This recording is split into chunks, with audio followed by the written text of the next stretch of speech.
Boa tarde a todos. Estou convidando aqui a Jennifer, que vai ser nossa convidada. Oi, Boa noite, tudo bom? tudo bem? Então, gente, tudo bom? Boa noite. Hoje nosso debate vai ser sobre discriminação decorrente de tratamento automatizado de dados pessoais, sob uma perspectiva mais do direito civil, do direito do consumidor. E a gente está recebendo aqui a Jennifer hoje, que é mestranda em Direito Civil pela Universidade do Estado do Rio de Janeiro, pesquisadora da Clínica de Responsabilidade Civil também da UERJ, e pesquisadora do escritório Galdino e Coelho Advogados. Mas antes eu queria começar fazendo umas considerações. Primeiro, eu queria agradecer a ESA pela oportunidade. Quem não me conhece, eu sou Beatriz Capanema, eu sou coordenadora adjunta aqui da Escola da Advocacia do Estado do Rio de Janeiro, na área de Direito Civil, junto com Marcelo Dickinson. E eu queria agradecer a ESA e parabenizar também a nossa escola, que tem sempre feito lives com a intenção de manter nossa classe atualizada. Eu recomendo a todos que sigam o Instagram da ESA, para sempre ficar sabendo desses eventos, que são dos mais diversos assuntos, desde Covid, pandemia, LGPD, temas sempre muito atuais e na ordem do dia. Além disso, eu queria informar que o curso de atualização em Direito Civil, que foi lançado esse ano, está em promoção no site da ESA e conta com um corpo docente de peso altamente qualificado e com aulas 100% online já gravadas. Então, é simplesmente imperdível. Enfim, encerrando o momento jabá aqui, eu vou passar para o nosso tema de hoje. Agradecendo já a Jennifer pela presença e por ter aceitado esse convite, está aqui hoje debatendo esse tema tão importante, ainda mais agora com a vigência da Lei de Proteção de Dados Pessoais. O constante avanço da inteligência artificial, que cada dia toma mais decisões por você e sobre você, traz muitas repercussões na vida de toda a sociedade. E essas decisões podem ser... Tá um pouco com interferência, não sei se é só para mim. Tá com interferência, Um barulho? pouquinho. Não. Tá, Eu acho que é melhorou? só retorno. Eu acho que é só retorno, mas já deve passar. Essas decisões, então, que a inteligência artificial vem tomando, podem ser com base no nosso gênero, cor de pele, idade, classe social, lugar de residência e outras características intrínsecas da pessoa humana, né? E com isso pode acontecer alguma discriminação algorítmica. E isso vai ter reflexo no mais diversos campos, como a gente pode observar na avaliação de um risco de um candidato que vai ser segurado, que está buscando um seguro para, por exemplo, assegurar o carro dele, avaliação de concessão de crédito bancário, até aquela sugestão que você recebe no iFood ou no Netflix tem um robô pensando ali no que você quer, né? Então, como eu já falei, os impactos são infinitos, mas vamos para o assunto que a Jennifer vai tratar melhor. Bem na forma de um bate-papo, a gente faz perguntas, quem tiver dúvidas também pode fazer aqui no chat que eu vou anotando e ao final a gente se tiver tempo, responde. Enfim, Jennifer, a palavra é sua. Bom, boa noite a todas e todos que estão nos assistindo aqui hoje. Em primeiro lugar, gostaria de agradecer à ESA, na pessoa da professora Beatriz, por essa grande oportunidade de dialogar aqui hoje e por esse convite. Eu vou tratar, de forma breve, da discriminação decorrente do tratamento automatizado de dados pessoais, especialmente sob a ótica do ordenamento jurídico brasileiro. Sabe-se que são inegáveis os avanços e as vantagens atrelados à tecnologia, essencialmente quanto ao uso da inteligência artificial no tratamento de dados. Fala-se até mesmo em uma quarta revolução industrial. Essas vantagens decorrentes da inteligência artificial se refletem especialmente no âmbito de mitigação de riscos no campo dos negócios. Todavia, não se pode perder de vista a observação feita pelo professor Stefano Rodotà, que é a maior referência no campo de tutela de dados, no sentido de que existe uma defasagem muito grande entre a rapidez do progresso técnico-científico e a lentidão com que amadurece a capacidade de controle dos processos sociais que acompanham esse progresso. Justamente por essa razão, é necessária a elaboração de remédios institucionais para questões críticas, como o sistema de manutenção de desigualdades sociais, gerado justamente por vieses na operação automatizada de coleta e processamento de dados pessoais. A Lucy doutrina que uma das principais funções da inteligência artificial, que atua por meio de algoritmos, é a realização de previsões. E essas previsões vão desde fatos atrelados à economia, ao esporte, a acontecimentos naturais, até o próprio comportamento individual da pessoa. Dessa forma, estudos têm demonstrado que decisões automatizadas, baseadas em informações e dados estatísticos, direcionadas a um indivíduo específico, podem impactar diretamente o acesso da pessoa a bens, a serviços e até mesmo ao mercado de trabalho. E essas decisões, portanto, elas podem atingir de forma direta direitos individuais, notadamente os atrelados à autonomia, à igualdade e à personalidade. Nesse cenário, normalmente se atribui às decisões que têm por base algoritmos um caráter objetivo, no sentido de que essas análises estatísticas afastariam esses riscos de vieses típicos de decisões tomadas por seres humanos. Só que, na verdade, o que a literatura tem demonstrado é que há um risco de discriminação atrelado à operação de tomada de decisão baseada em algoritmos. Tradicionalmente, são duas as explicações indicadas pela doutrina para essas ações discriminatórias geradas por algoritmos que ocasionam danos. Em primeiro lugar, alude-se à qualidade dos dados pelos quais se baseia a decisão automatizada. Dito de outro modo, se o algoritmo tem por base dados preconceituosos, naturalmente ocorrerá a reprodução automatizada desses padrões carregados de preconceitos. Nesse ponto, se insere a temática de dados sensíveis, tais como dados raciais, étnicos, de orientação sexual, de convicção religiosa. O processamento desses dados é limitado pelas legislações de tratamento de dados justamente porque eles carregam um alto potencial discriminatório. Além disso, uma outra razão para esse resultado discriminatório decorrente de decisões automatizadas é o método estatístico que diferencia indivíduos com base em características prováveis de um grupo. Insere-se aqui a ideia de perfilização, de modo que ela se associa mais a grupos sociais do que ao indivíduo em si, o que gera um conflito na medida em que a proteção ela possui uma matriz individualista. Nesse ponto, é possível pensar nos sistemas de concessão de crédito, os quais, por vezes, levam em consideração dados como localidade, nacionalidade e gênero. E esses dados acabam se revestindo de um peso fundamental na tomada de decisão automatizada. Aqui, torna-se relevante destacar dois pontos cruciais.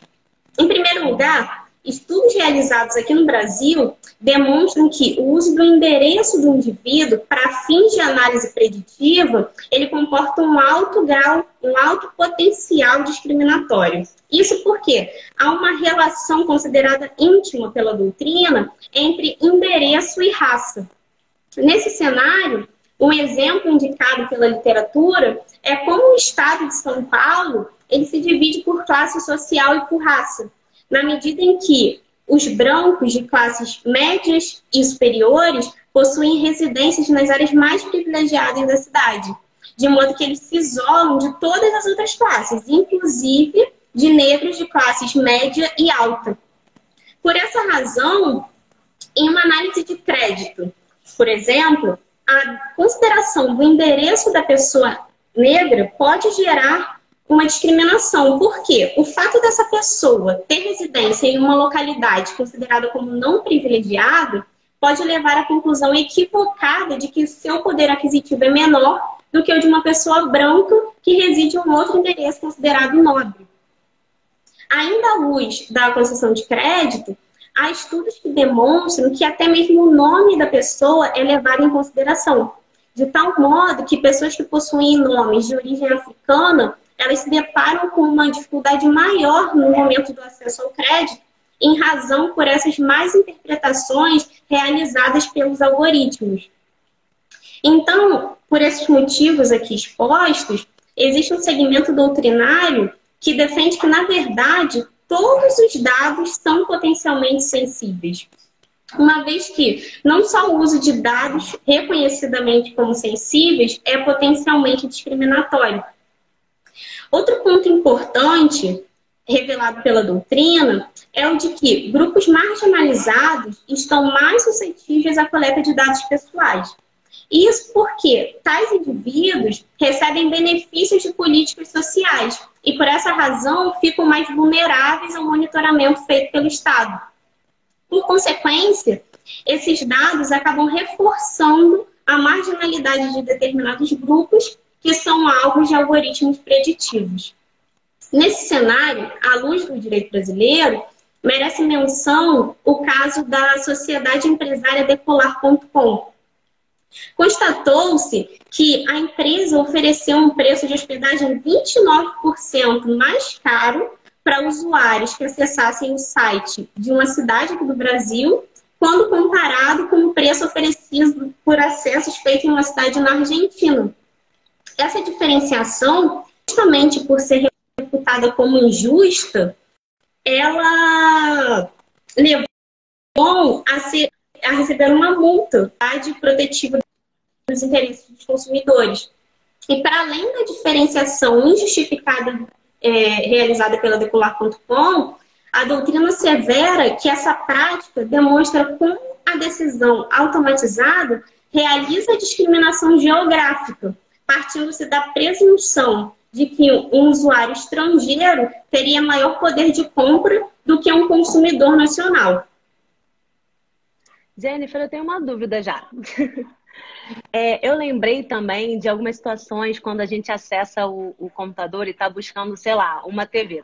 Estou querendo comprar uma TV. E você repara que o preço aumenta, porque no seu, sei lá, histórico da busca, vê que você está querendo uma TV e as lojas têm essa informação de alguma forma e acabam aumentando os valores e também não tem promoções em relação a esse produto que você está buscando. Isso é muito curioso.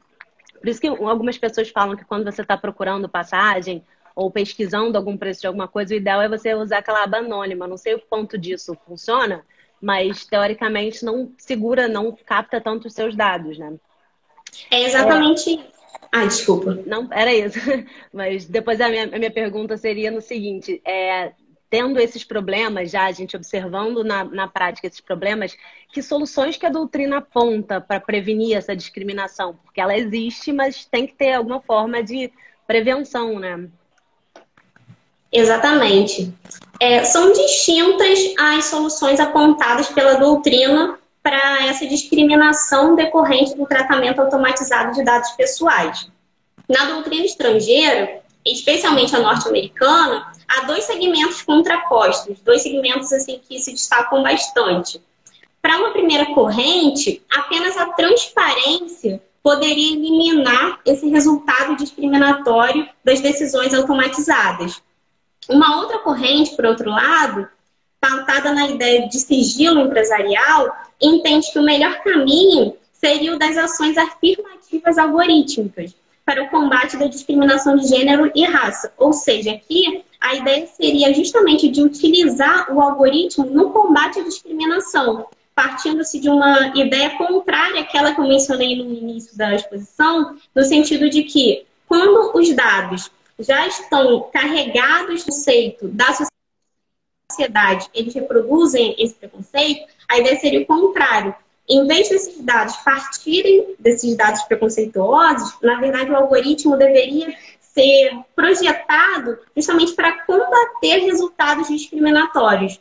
Por isso se fala nessa ideia de ações afirmativas algorítmicas. Ainda sob a ótica da doutrina estrangeira, existe uma verdadeira literatura de governança algorítmica, que aponta, para além da transparência, outras soluções regulatórias e de política pública para enfrentar o problema da discriminação algorítmica. Essa literatura ela é bem ampla, mas é possível destacar algumas soluções principais de forma breve. Essas soluções se relacionam com princípios que deveriam ser seguidos tanto pelo setor público quanto pelo setor privado, com o objetivo de lidar com os algoritmos. Alguns desses princípios são a responsabilidade, a explicabilidade e a justiça. Quanto à responsabilidade, a ideia que se coloca é que deve haver uma consciência no momento de se projetar sistemas algorítmicos de que pessoas serão afetadas pela decisão automatizada, sendo necessário o oferecimento de alternativas para eventual reparação de danos. Ou seja, os indivíduos afetados pelas decisões automatizadas, eles devem ter a seu alcance recursos por meio dos quais eles possam questionar a decisão e reparar os possíveis danos causados. Já a explicabilidade, ela é a ideia da justificativa para um determinado resultado com decisão automatizada. Aqui, a ideia não é que se descreva o processo decisório como um todo, mas sim que sejam indicadas as razões para aquele resultado particular. E, por fim, há o princípio da justiça. O princípio da justiça, ele reside justamente na ideia de que os algoritmos não podem resultar em discriminação. É justamente de que não seria justo decisões automatizadas que gerassem esse caráter discriminatório, esses resultados discriminatórios. Entendi. E puxando aqui para o Brasil, assim, aqui no Brasil, qual o regramento normativo que visaria assim, a prevenção da discriminação? A LGPD, por exemplo, traz normativas para essa matéria específicas voltadas para a prevenção dessa discriminação algorítmica? Então, à luz do direito brasileiro, a doutrina é 3 regramentos principais, 3 regramentos normativos principais, com escopo protetivo e preventivo da discriminação algorítmica, seja de forma direta ou de forma... Quais sejam o Código de Defesa do Consumidor, a Lei Dispositivo, que em seu artigo 3º, parágrafo 3º, inciso 2º, ela limita o tipo de informação que pode ser utilizada na perfilização para fins de concessão de crédito e prevê também, em seu artigo 5º, inciso 6º, o direito à revisão de decisões exclusivamente automatizadas. E, por fim, há a nossa Lei Geral de Proteção de Dados, que em seu artigo 6º, inciso 9º, prevê o princípio da não discriminação, segundo o qual há a impossibilidade de realização do tratamento para fins discriminatórios ilícitos ou abusivos. Em seu artigo 11º, intensifica a tutela protetiva dos dados pessoais sensíveis. E ainda o artigo 20 da LGPD, do qual a doutrina extrai um direito não só à explicação da decisão automatizada, como também um direito de revisão dessa decisão. Entretanto, esses dispositivos da LGPD, eles sofrem algumas críticas doutrinárias, no sentido de que eles não seriam suficientes para tutelar as pessoas que sofrem danos em razão da decisão automatizada e para prevenir a ocorrência da discriminação. De forma sucinta, os principais argumentos são de que o artigo 6º, inciso 9º, que eu havia mencionado, sobre o princípio da não discriminação, ele, na verdade, ele prevê a não discriminação como finalidade, ou seja, o tratamento dos dados, ele não pode ter a finalidade de gerar a discriminação. Ocorre que, em muitos casos, o resultado discriminatório gerado pela decisão automatizada, ele acontece de uma forma involuntária. De tal forma que esse dispositivo, ele não parece conter essa carga preventiva nos casos em que não há propriamente intenção ou a finalidade discriminatória. Ou seja, aí ele traz o princípio da não discriminação. Ao discriminar esse princípio da não discriminação, ela se associa a esse caráter de intenção, ou seja, o tratamento de dados pessoais, ele não pode ter a intenção de gerar a discriminação. Só que, muitas vezes, essa discriminação gerada, ela se dá de uma forma involuntária, ou por vezes não é nem possível saber se houve essa discriminatória no momento em que se projetou o algoritmo. Então, a doutrina faz essa crítica. Olha, de fato existe um princípio de discriminação na LGPD, mas ele, na verdade, ele não abarca todos os casos. Então, esse caráter preventivo seria um pouco falho, tomando-se por base apenas esse princípio da não discriminação. Além desse dispositivo, o artigo 20 também suscita diversas controvérsias doutrinárias. O próprio caput do artigo 20 da LGPD, ele indica que os dados ele tem o direito de solicitar a revisão de decisões tomadas unicamente com base em tratamento automatizado de dados pessoais. Nesse ponto, a doutrina é controversa porque há quem entenda que se a interferência humana nessa tomada de decisão for mínima, seria possível a revisão desde que houvesse interesses afetados por parte desse titular. Ou seja, o artigo 20 fala, olha, o titular de dados pessoais, ele pode requerer essa revisão da decisão que é tomada unicamente por meio automatizado. A questão que se coloca é, e se houver uma intervenção mínima, quase insignificante, humana, nessa decisão, nessa tomada de decisão, e houver, paralelamente, esse dano gerado ao titular do dado? Ainda assim, ele não pode requerer essa revisão apenas pelo fato de que houve essa intervenção, que pode ser considerada ínfima, muito pequena. Então, essa é a crítica da doutrina, porque a doutrina entende, parte da doutrina entende que deve haver uma proteção ampla a esse titular de dado, e a partir do momento em que se exclui a possibilidade de revisão quando há essa interferência humana, isso seria prejudicial para esse caráter protetivo da discriminação.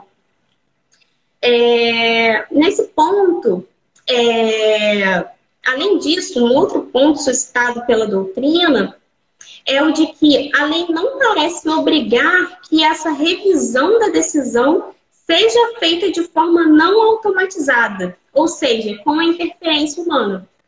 Por quê? São dois passos. Primeiro, quanto à possibilidade do pedido de revisão. Pela letra da lei, parece que o titular do dado apenas pode fazer esse requerimento quando a decisão é tomada unicamente de forma automatizada. Por outro lado, a lei também não é clara quanto à forma de revisão dessa decisão. Por quê? Se a decisão é tomada, é feita de forma unicamente automatizada, não parece lógico requerer uma revisão dessa decisão também de forma totalmente automatizada. Então, é aqui que se coloca a crítica da doutrina, no sentido de que, se não há, pela lei, esse caráter obrigatório de que a revisão da decisão seja feita de uma forma não automatizada, que a revisão seja feita com a intervenção humana, mais uma vez, não se está tutelando, não se está abarcando essa proteção contra a incidência da discriminação no âmbito de decisões automatizadas. Outro dispositivo criticado é o parágrafo 2º do artigo 20, que prevê a possibilidade da realização de uma auditoria para verificação de aspectos discriminatórios em tratamento automatizado de dados pessoais nos casos em que o controlador não oferece as informações sobre a tomada de decisão sob a justificativa da proteção de segredos industriais.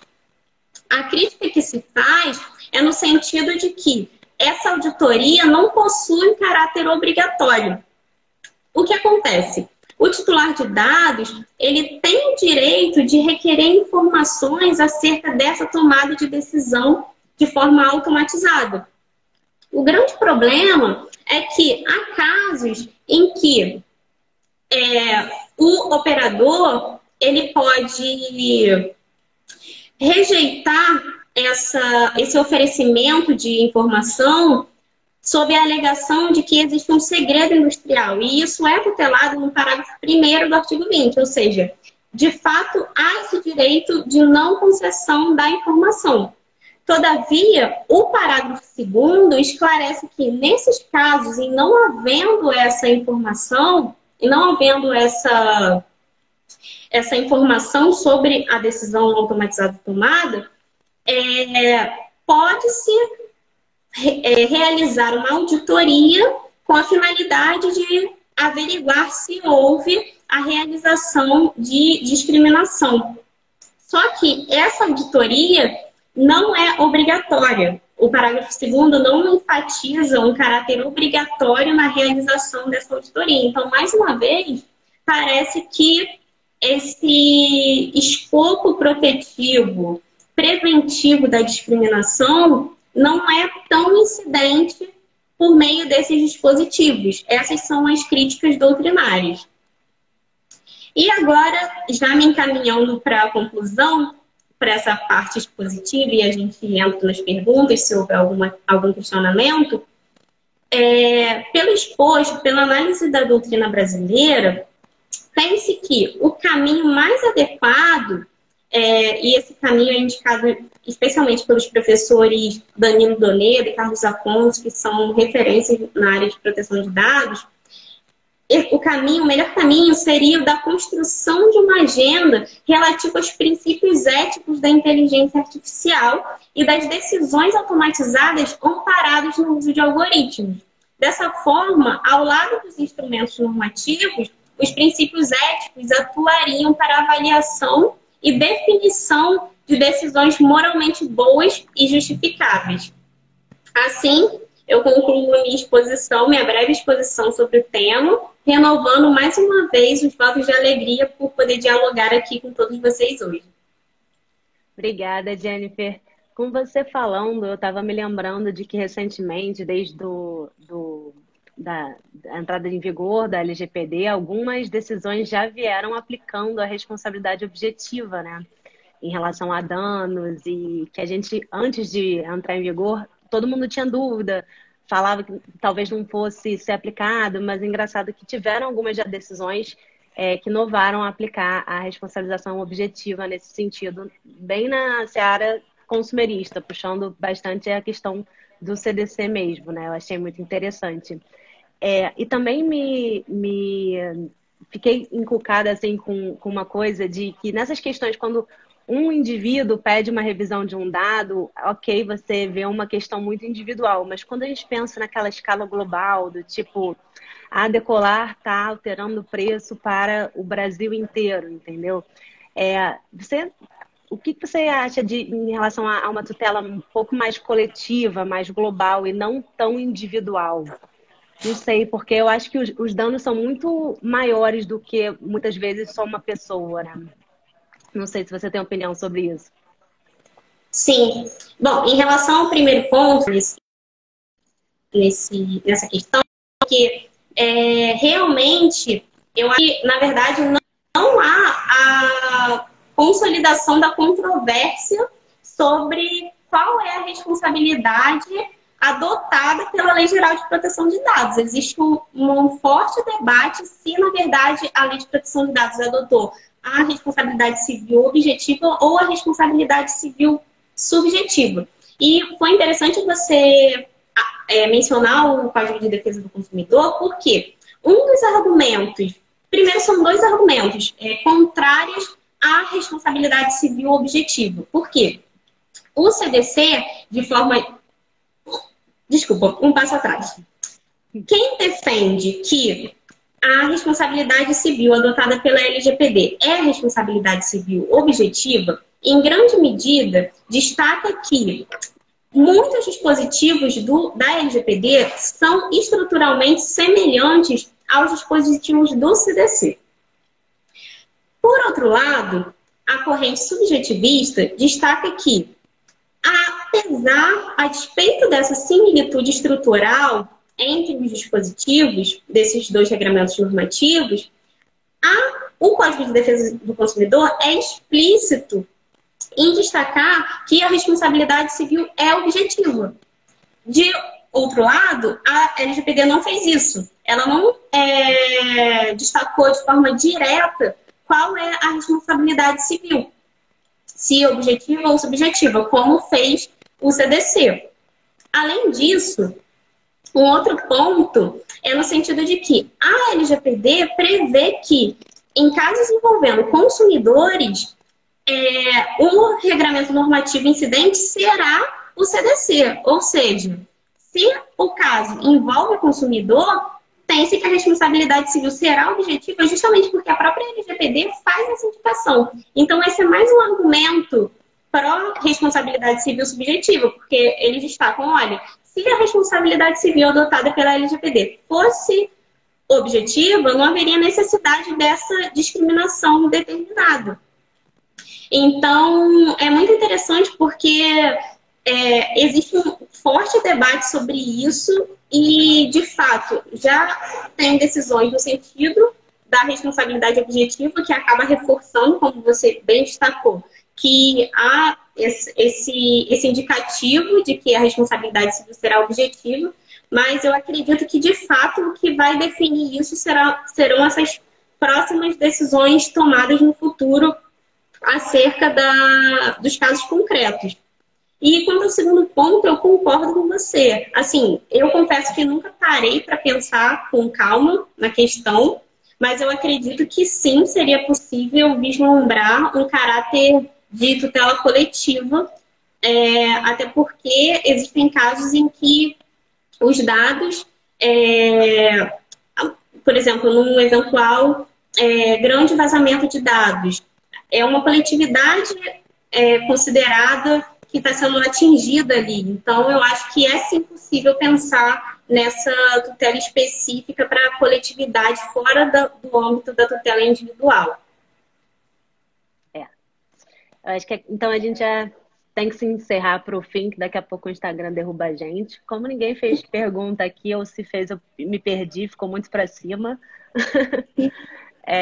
Se alguém quiser uma agora, tudo bem, mas se não, eu acho que todas as minhas dúvidas já foram sanadas. Eu só lembrei também que eu acho que ontem eu ouvi alguma coisa sobre aquela questão de dar o CPF na farmácia na hora de emitir a nota. Foi proibido, saiu uma decisão aplicando multa e tal. Eu achei o máximo, porque eu sempre detestei isso. Por que diabos querem meu CPF, né? CPF é um dado tão íntimo. Exatamente. A gente vê que as pessoas já estão aplicando, já estão preocupadas com os dados. Sim, mais um indicativo de que os nossos dados estão por aí. Então mesmo. Então é isso, gente. Obrigada pela audiência, foi ótimo. Obrigada, Jennifer, pela disponibilidade de vir aqui conversar com a gente desse tema. Muito obrigada pelo convite, Bia. Nada. Fica até a próxima, já está convidada para a próxima. Muito obrigada a todos. Essa live vai ficar disponível no Instagram da ESA. Eu acho que no YouTube também. Então, é isso, gente. Obrigada. Boa noite a todos. Boa noite.